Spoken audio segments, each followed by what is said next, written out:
entregar o nosso melhor para Ti. Estamos aqui para prestar um culto a Ti, Senhor. Você que nos assiste na sua casa, obrigado pelo privilégio de nos deixar entrar na sua casa e cultuar juntamente contigo. Que o Senhor possa falar ao seu coração nessa manhã, em nome de Jesus. Como igreja, nós estamos declarando que esse é o ano da restauração. Então, esses dias atrás, eu estava orando e falei: Senhor, peguei minha Bíblia, abri no livro de Neemias. Quando fala em restauração, nós vamos em Neemias. E eu falei: Senhor, fala comigo. Se é para restaurar, nos mostra o que é para restaurar e como nós devemos fazer isso.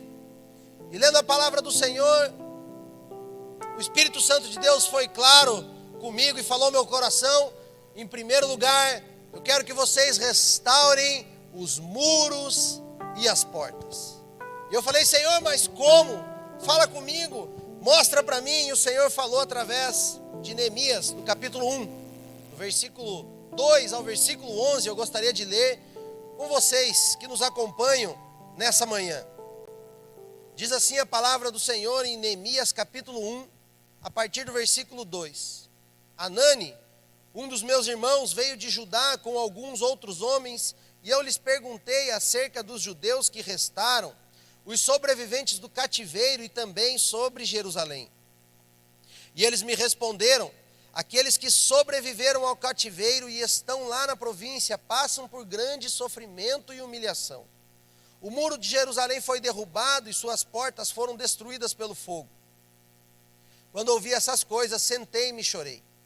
Passei dias lamentando-me, jejuando e orando ao Deus dos céus. Então eu disse: Senhor, Deus dos céus, Deus grande e temível, fiel à aliança e misericordioso com os que te amam e obedecem aos teus mandamentos. Que os teus ouvidos estejam atentos e os teus olhos estejam abertos para a oração que o teu servo está fazendo diante de ti, dia e noite, em favor de teus servos, o povo de Israel. Confesso os pecados que nós, os israelitas, temos cometido contra ti. Sim, eu e o meu povo temos pecado. Agimos de forma corrupta e vergonhosa contra ti. Não temos obedecido aos mandamentos, aos decretos e às leis que deste ao teu servo Moisés. Lembra-te agora do que disseste a Moisés, teu servo: se vocês forem infiéis, eu os espalharei entre as nações. Mas, se voltarem para mim, obedecerem aos meus mandamentos e os puserem em prática, mesmo que vocês estejam espalhados pelos lugares mais distantes debaixo do céu, de lá eu os reunirei e os trarei para o lugar que escolhi para estabelecer o meu nome. Estes são os teus servos, o teu povo. Tu os resgataste com o teu grande poder e com o teu braço forte. E o versículo 11: Senhor, que os teus ouvidos estejam atentos à oração deste teu servo e à oração dos teus servos que têm prazer em temer o teu nome. Faze com que hoje este teu servo seja bem sucedido, concedendo-lhe a benevolência deste homem. Nessa época eu era copeiro do rei.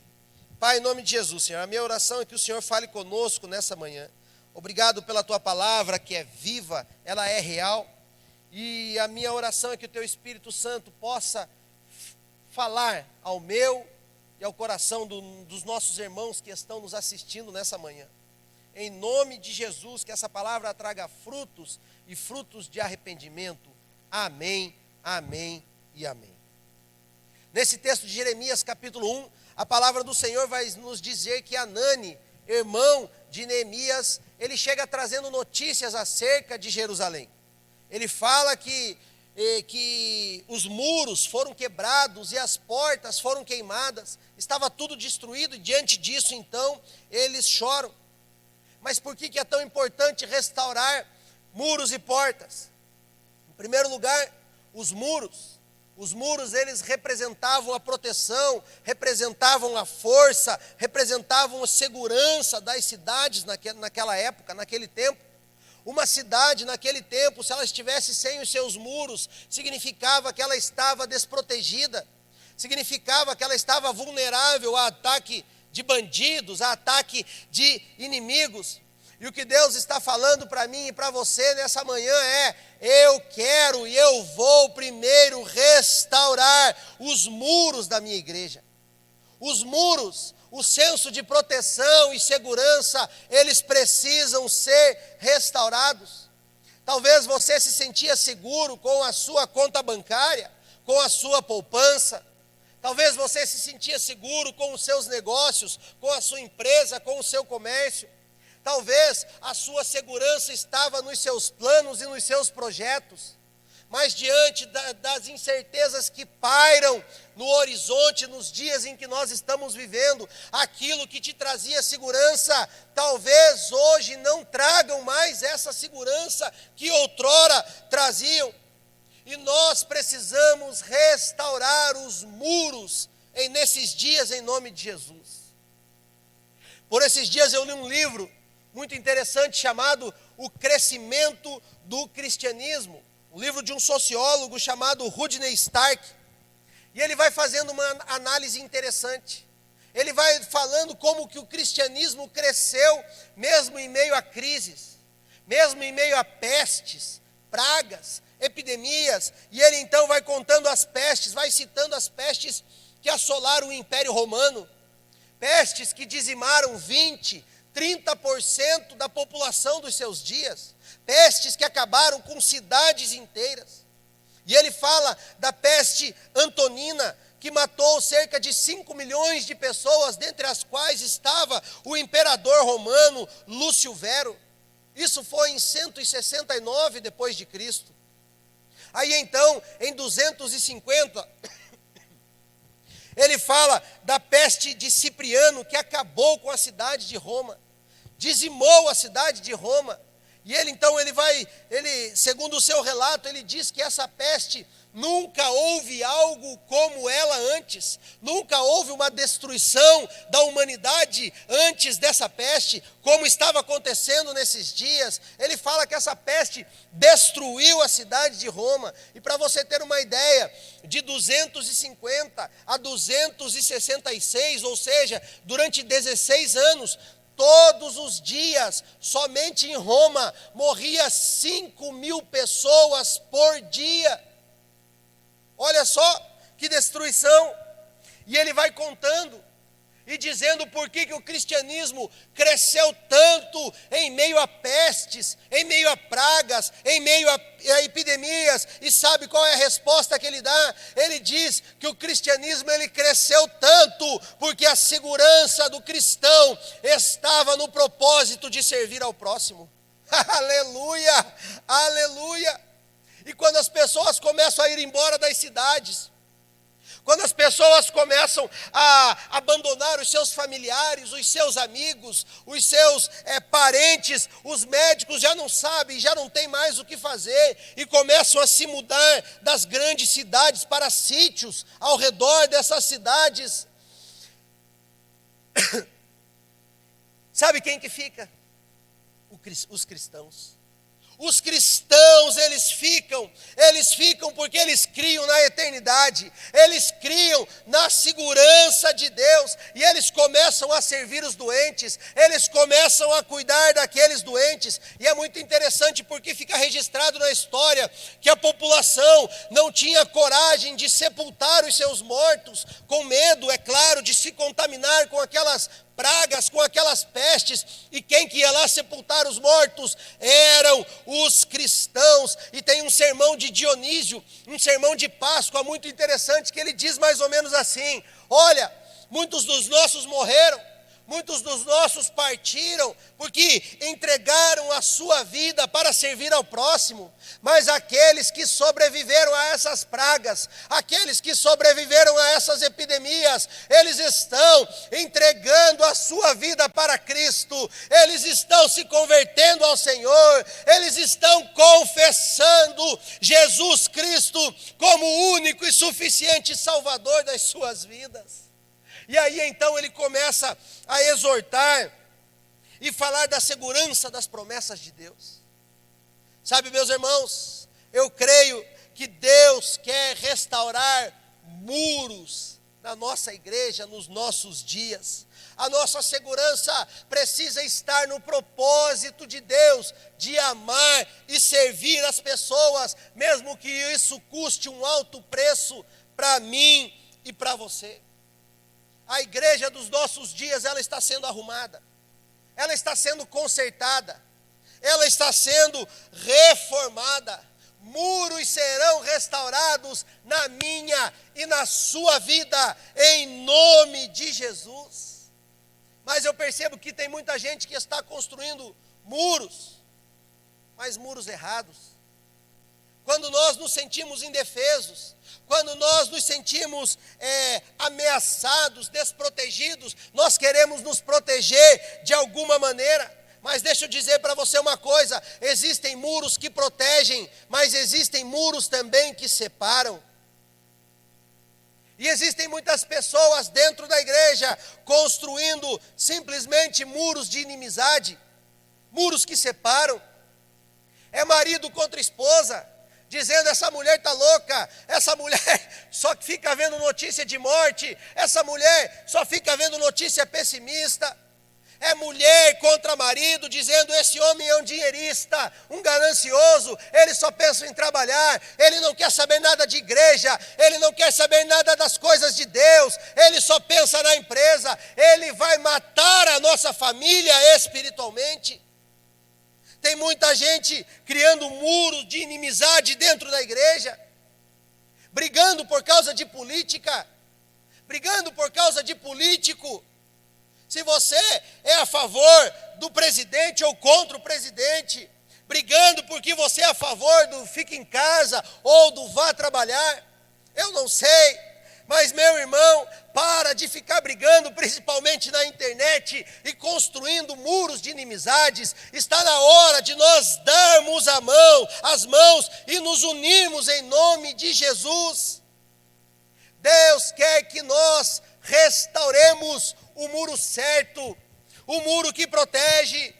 Só que na vontade, muitas vezes, de defender os nossos ideais, aquilo que nós acreditamos, sem saber o que nós devemos fazer, diante de uma situação como nós estamos vivendo, nós acabamos machucando pessoas, acabamos agredindo pessoas, acabamos nos indispondo com pessoas, acabamos passando dos limites. E em nome de Jesus, se você ofendeu alguém na intenção de defender os seus ideais, ei, vai lá, se conserta com o teu irmão, pede perdão, fala para ele que você o ama. Não é hora para brigar, é hora para nos unirmos em nome de Jesus. Nós somos o povo de Deus, nós somos chamados para esse tempo para fazer a diferença. Nós somos chamados para esse tempo para servir em nome de Jesus. Que o Senhor possa te usar, que o Senhor possa me usar para a honra e glória do nome dEle, em nome de Jesus. E as portas, meu irmão, as portas representam tomada de decisão, representam poder de escolha. Eu decido quem entra e quem sai. As portas, nos tempos antigos, elas eram verdadeiros cartões postais, cartões de visitas. Elas eram algo muito bonito, muito lindo. E quando uma porta ela era destruída, representava que a cidade era deteriorada, estava deteriorada, o orgulho da cidade estava deteriorado, representava que o poder de tomada de decisão estava comprometido. E sabe, meus irmãos, eu creio que Deus vai restaurar portas no meio da igreja. Deus vai restaurar portas na minha e na tua vida. O sentimento que paira no coração de muitos nesse momento é de que eu não posso fazer nada. Não tem nada que eu possa fazer. Eu não posso fazer nada. Eu ouvi inclusive esses dias atrás uma palestra de um empresário, uma palestra muito interessante, e em certo momento ele diz: ei, ao invés de você ficar olhando para aquilo que não dá para você fazer, faça uma lista das coisas que você pode fazer. Por mais que isso não resolva tudo, mas faça uma lista daquilo que você pode fazer em nome de Jesus. Eu creio que Deus vai restaurar portas na minha e na sua vida. Deus vai restaurar o poder que nós temos de tomar uma atitude. Deus vai restaurar o nosso poder de tomar decisões, de fazer algo em meio a um cenário caótico, difícil em que nós estamos vivendo. Mas talvez você esteja perguntando, pastor, o que é que eu posso fazer em um momento como esse? O que é que eu posso fazer para restaurar muros e portas da nossa cidade nos dias de hoje? E eu quero trazer aqui para você duas coisas que eu e você podemos fazer mesmo em meio a essa praga, a essa epidemia, a essa pandemia. Duas coisas. A primeira delas é orar. Você pode orar. No capítulo 1 do livro de Neemias vai nos mostrar que dá para orar. Dá para orar. E a primeira coisa que Neemias faz quando ele recebe a notícia de que Jerusalém está destruída, está no versículo 4, quando ele diz: quando eu ouvi essas coisas, sentei-me e chorei. Passei dias lamentando, jejuando e orando ao Deus dos céus. Nós vamos restaurar a nossa cidade, sim, em primeiro lugar, com joelhos no chão, em nome de Jesus. E o que me chama a atenção é a maneira, a forma como Neemias orava. Em primeiro lugar, ele orava continuamente. O texto vai nos dizer que dia após dia, o dia todo, ele orava sem parar. Ah, meu querido irmão que nos assiste nessa manhã, é hora da igreja se levantar para orar, é hora da igreja orar e jejuar todos os dias, é hora da igreja buscar a Deus como ela nunca buscou antes, em nome de Jesus. Você pode orar, se levante, você pode se colocar na brecha, você pode se colocar como uma coluna de oração, de intercessão, em nome de Jesus. É claro que por conta desse decreto, essa semana nós não teremos, mas nós temos de segunda a sexta-feira um período de oração na igreja sede, das 6h30 às 8 horas da manhã. Às sextas-feiras nós temos um período de oração aqui no CBA, às 20h30. Você pode participar, na realidade você deve participar, e eu creio que muito em breve nós começaremos a ouvir testemunhos de pessoas sendo curadas, pessoas sendo restauradas, pessoas sendo libertas de depressão, libertas de vícios, famílias sendo restauradas. Ah, eu creio que nós ouviremos testemunhos de pessoas que estão aceitando Jesus na sua vida, pessoas que estão retornando para os caminhos do Senhor. Por quê? Sabe por quê? Porque é tempo de orar. Você pode orar em nome de Jesus. Aleluia! E a segunda característica na oração de Neemias é que ela é a oração de um servo, alguém que se preparava para uma missão. E me chama a atenção o final da oração de Neemias, o versículo 11, quando ele diz: faze que hoje esse teu servo seja bem sucedido, concedendo-lhe benevolência diante desse homem, ou seja, diante do rei. O que ele está dizendo aqui? Ele está dizendo: Senhor, me prepara para a missão, que eu seja bem quisto, que eu seja bem visto, que eu alcance graça diante dos olhos do rei. Ah, Senhor, eu quero participar desse mover, eu quero participar disso, eu quero participar desse avivamento. Eu estou pronto, Senhor, em nome de Jesus. Sabe, meu irmão, eu creio que a oração que Deus ouve é aquela oração que está muito mais comprometida com os propósitos de Deus do que com o nosso próprio propósito. Eu creio que a oração que Deus ouve é aquela oração que está muito mais comprometida com o propósito de Deus do que com o nosso próprio conforto. Neemias, ele estava numa posição confortável como copeiro do rei.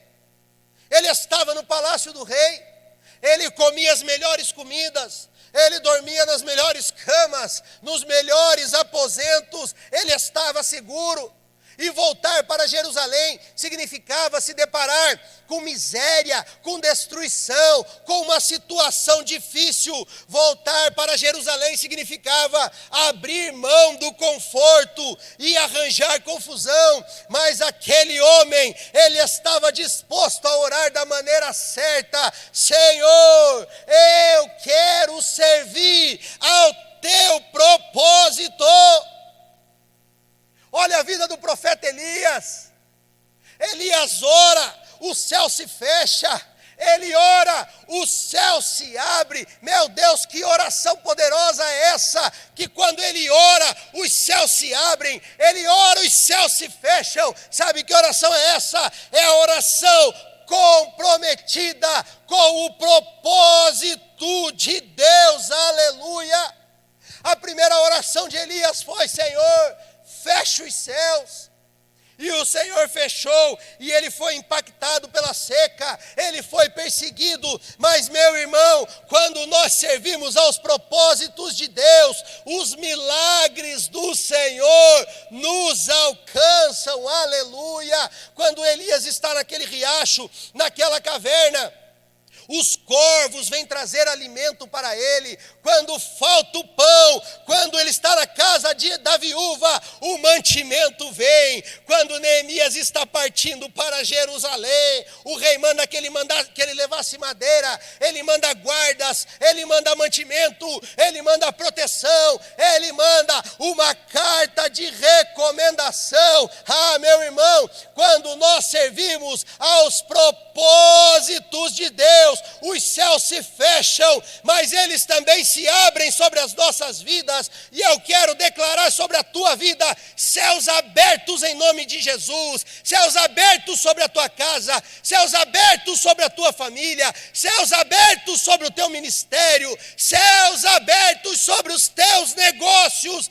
em nome de Jesus. Quando nós orarmos: Senhor, eu quero servir ao teu propósito, Deus abrirá os céus sobre a minha e a sua vida, em nome de Jesus. Eu creio que quando nós orarmos dessa maneira, o poder de Deus irá nos alcançar. Mas talvez você fale: tá bom, pastor, a primeira coisa que eu posso fazer é orar. Eu já tenho orado. O que mais eu posso fazer? O que mais eu posso fazer nesse tempo para restaurar portas e muros da nossa cidade? Segunda coisa que eu e você podemos fazer é servir. Você pode servir. Ele termina esse capítulo dizendo: nessa época eu era copeiro do rei. Eu creio, meus irmãos, que nós vamos restaurar a nossa cidade. É claro que em primeiro lugar, com os joelhos no chão, mas também com bandeja nas mãos. Em nome de Jesus, eu creio que copeiros ainda hoje podem restaurar cidades. Eu creio que copeiros ainda hoje podem restaurar nações. Eu creio que copeiros ainda hoje podem levantar o povo de Deus. Nós podemos servir ao próximo, nós podemos fazer algo sim, em nome de Jesus. Me impactou uma história que eu vi algum tempo atrás sobre a Segunda Guerra Mundial, conhecida como a Batalha de Dunkirk ou Dunkerque. Ela virou até um filme, tem até um filme sobre isso, mas na realidade é quando os britânicos ou os soldados aliados, mas especialmente os britânicos, eles estavam na França, em Dunkirk, em cerca de 400 mil soldados, e de repente eles são cercados pelo exército inimigo, os alemães, com cerca de 800 mil soldados. Então não tinha muito o que eles fazer ali naquele momento, a não ser bater em retirada, a não ser sair dali, abandonar aquela região. Mas eles não tinham maquinário, eles não tinham transporte para tirar 400 mil soldados dali. É aí então que o primeiro-ministro britânico, Winston Churchill, na época, ele tem um plano, ele tem um projeto que ele chama de Projeto Dínamo. O que é esse projeto? Ele convoca aquelas pessoas simples, que têm barquinhos simples, barquinhos de pesca, barquinhos a motor, e ele chama todos eles para que eles pudessem sair da Inglaterra, atravessar o Canal da Mancha e ir até a França e resgatar aqueles soldados. E então com isso acontece um alvoroço no meio do povo, acontece uma mobilização muito grande entre o povo, e eles começam, cada um com o seu barquinho, eles começam a atravessar o Canal da Mancha. Muitas pessoas, milhares de pessoas civis, pessoas simples, com seus barquinhos simples, barquinhos a motor, barquinho de pesca, eles atravessam o Canal da Mancha e começam a resgatar os soldados. A meta deles é para que eles resgatassem 10% dos soldados, ou seja, cerca de 40 mil soldados. Para eles já era uma vitória. Sabe quantos eles resgataram? 340 mil soldados aliados ou britânicos, para a honra e glória de Deus. Mas só que quando eles estão voltando, muitos daqueles soldados estão tristes, estão cabisbaixos, porque eles queriam ser o orgulho da nação, e a nação teve que buscar eles no meio da guerra para tirar eles de lá. Porque uma guerra, meus irmãos, ela se ganha avançando, se ganha indo para cima, se ganha avançando, conquistando território, não recuando igual eles estavam. Então os soldados estão tristes, mas quando eles estão chegando de volta na Inglaterra, o povo está fazendo a maior festa, o povo está distribuindo alimento, o povo está com alimento nas mãos e fazendo aquela festa. Sabe por quê? Porque o povo pôde participar daquele momento, o povo pôde servir, o povo pôde sentir aquele senso de serviço, senso de missão, senso de unidade, e a partir desse momento a guerra tomou outro rumo e a Alemanha foi vencida. Sabe, meus queridos, o que eu quero dizer com isso é que nós vamos vencer sim. Em primeiro lugar, é claro, com os joelhos no chão, mas também com bandeja nas mãos. Deus vai usar os barquinhos simples, Deus vai usar os copeiros, Deus vai usar os servos, Deus vai usar pessoas simples como eu e como você, que simplesmente estão disponíveis para Ele, que dizem: Senhor, eu quero te servir, usa a minha vida, em nome de Jesus. Aleluia! Dá para fazer alguma coisa assim. Eu tenho visto tantas pessoas servindo, sendo usadas por Deus. Quem são as pessoas simples que estão com a bandeja nas mãos dos nossos dias? Quem são eles? São os médicos, são os enfermeiros, é o pessoal da coleta de lixo, é o pessoal do comércio, é os bombeiros, são os policiais, são o pessoal que não pode fechar o seu comércio, porque não tem dessa de, o comércio é essencial. Todo o comércio que garante o sustento de um homem, de uma família, é essencial. Então, quando você vê essas pessoas trabalhando, ao invés de você criticar, declare palavra de bênção sobre a vida delas. Fale: ei, que Deus te abençoe, que Deus te guarde, que Deus te proteja. Você está cumprindo um propósito do Senhor. Fala para elas, fala: olha, nós como igreja, nós estamos orando pela sua vida, para que o Senhor te guarde, para que o Senhor te proteja. Ei, nós estamos abençoando, nós precisamos abençoar a cidade, não brigar, não é hora de brigar, é hora de nós nos unirmos. Aleluia! Imagina se esse povo parasse,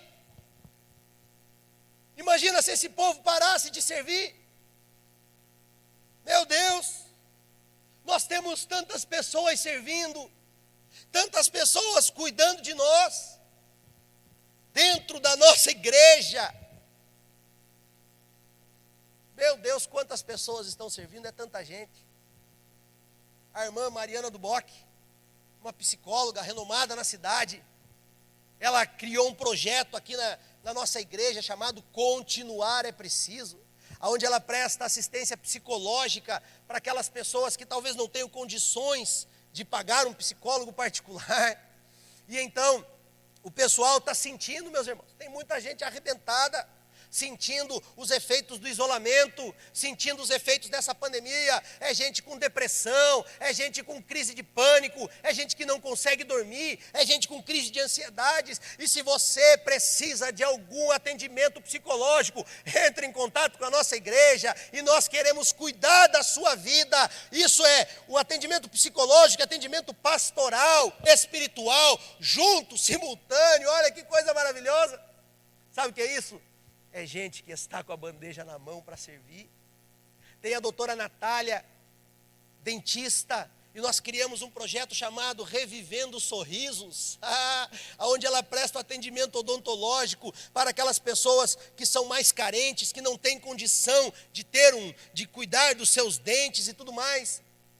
E esse projeto já está começando a tomar uma outra proporção, que já tem médico querendo participar, o doutor Leonardo quer ajudar, dar atendimento nas outras áreas ali da saúde da pessoa, tem nutricionista, a Ariane Pituac querendo ajudar, tem enfermeiros querendo ajudar. Sabe o que é isso? É gente que está com a bandeja na mão, querendo servir, aleluia, que projeto maravilhoso.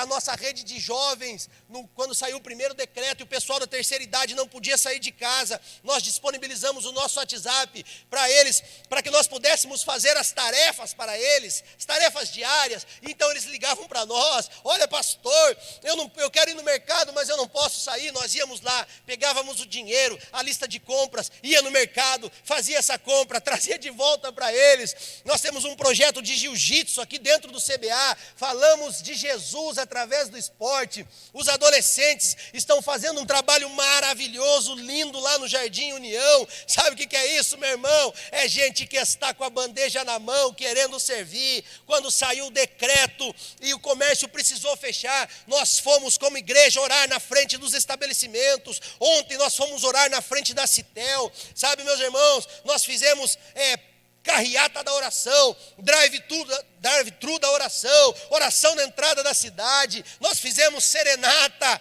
para o povo da terceira idade, para o povo do grupo de risco. Sabe o que é isso? É gente que está com a bandeja na mão. A nossa associação Betel, só durante essa pandemia, já entregou mais de 3 toneladas de alimento para aquelas pessoas que não têm condições. Nós servimos, como você viu aí, o nosso sopão Betel às quintas-feiras nas comunidades carentes. Nós estamos terminando a nossa fábrica de acolchoado, onde as irmãs da igreja vão ofertar, vão servir com o seu dom de costura, para nós confeccionarmos acolchoados e levarmos, distribuirmos para aquelas pessoas que não têm condições. As nossas ofertas missionárias não pararam em nenhum momento de chegar no nosso campo missionário. Sabe por quê? Porque tem gente com bandeja na mão querendo servir. O nosso Bazar do Bem nunca viu tantas doações. Em poucos dias nós entregamos 359 marmitas e 76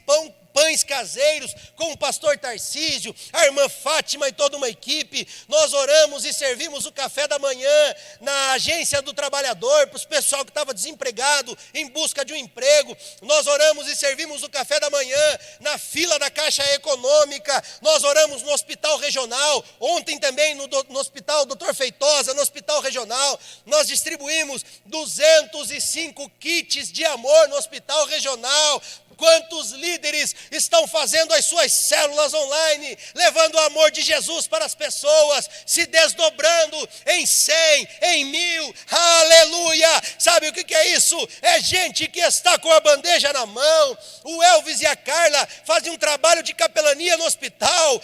Eles atendem dezenas de pessoas, e nós vamos voltar a entrar nos hospitais, sim. Nós vamos orar por pessoas, nós vamos entregar o evangelho, nós vamos levar a palavra de Deus. As pessoas serão curadas, as pessoas serão restauradas, porque nós fomos chamados para servir. Aleluia! Como eu queria que essa igreja estivesse cheia agora, meu irmão. Meu Deus, quanta coisa dá para mim e para você fazer. Se você tem algum dom, se você tem algum talento, que você tem com certeza, e você deseja usá-lo na obra do Senhor para servir, nos procure. dá para você fazer alguma coisa assim, em nome de Jesus. Essa é a igreja de Jesus Cristo, é a igreja que sai das quatro paredes e leva o amor de Jesus para as pessoas. É isso que nós precisamos para hoje, meus irmãos. Nós precisamos parar de brigar por política, por ideais e não sei o quê, e precisamos aprender com Neemias e pegar a bandeja nas mãos e sair pelas ruas da nossa cidade, anunciando Jesus Cristo, servindo ao próximo, anunciando a salvação para as pessoas. Aleluia! Eu creio que copeiros ainda podem restaurar cidades com joelho no chão e bandeja nas mãos. Esse é o segredo, essa é a chave. Ah, pastor, mas não dá mais, o barco está afundando. Aqui tem uma igreja, que o barco pode estar afundando, mas se nós tivermos uma canequinha na mão, nós vamos ficar jogando água para fora do barco. Nós não vamos parar, nós não vamos desistir. Talvez você esteja preocupado com a cor da boia, nós estamos preocupados em tirar a água do barco. Vamos juntos, se una a nós, vamos nos unir e vamos para cima em nome de Jesus. Eu gosto das palavras de Martin Luther King, quando ele disse: se o mundo acabasse amanhã, ainda hoje eu plantaria uma árvore. É hora de nós plantarmos árvores, de pegarmos as bandejas nas mãos e servirmos ao próximo. Deus vai restaurar a nossa terra.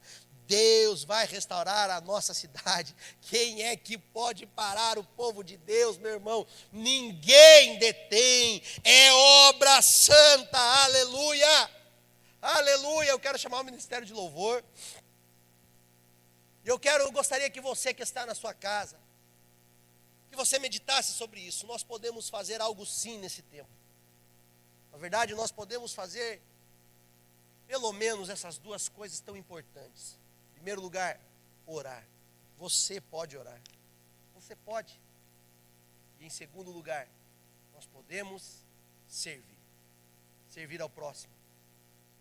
Eu tenho certeza que Deus te deu dons e talentos para serem usados na obra dele. Basta você estar disponível. Basta você querer e falar: eis-me aqui, Senhor. Eu quero ser a resposta para essa geração. Eu quero ser a resposta para aqueles que estão lá fora. Está na hora de nós nos levantarmos como igreja, darmos as mãos e sairmos das quatro paredes e fazermos a diferença na vida das pessoas. Eu queria que você orasse comigo nessa manhã. E que você fosse muito sincero para Deus. Que você fechasse seus olhos, colocasse a mão no seu coração e começasse a perguntar para Deus: Deus, o que é que eu posso fazer, Senhor? Como que eu posso servir? Qual é o meu propósito? Me mostra, Senhor, para que é que eu fui chamado? Talvez Deus te chamou para orar, então se comprometa com isso. Talvez Deus tenha te chamado para servir de alguma forma, para criar um projeto para servir as pessoas. Então se comprometa com isso, porque dá para fazer algo sim, em nome de Jesus. Em nome de Jesus.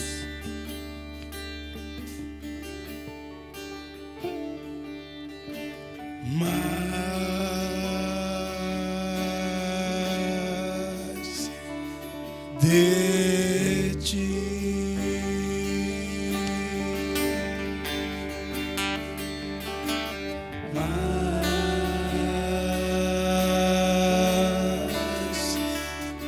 de ti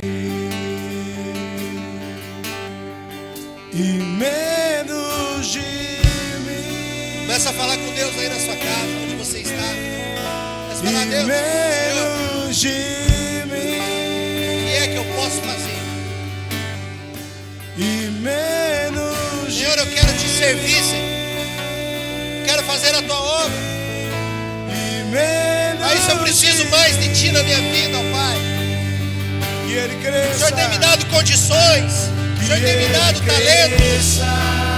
Eu possa usar a tua obra para que que o Senhor venha crescer na minha vida, eu venha diminuir cada dia mais, que as pessoas olhem para a minha vida e vejam o Senhor em mim, que as pessoas olhem, Pai, para o projetos que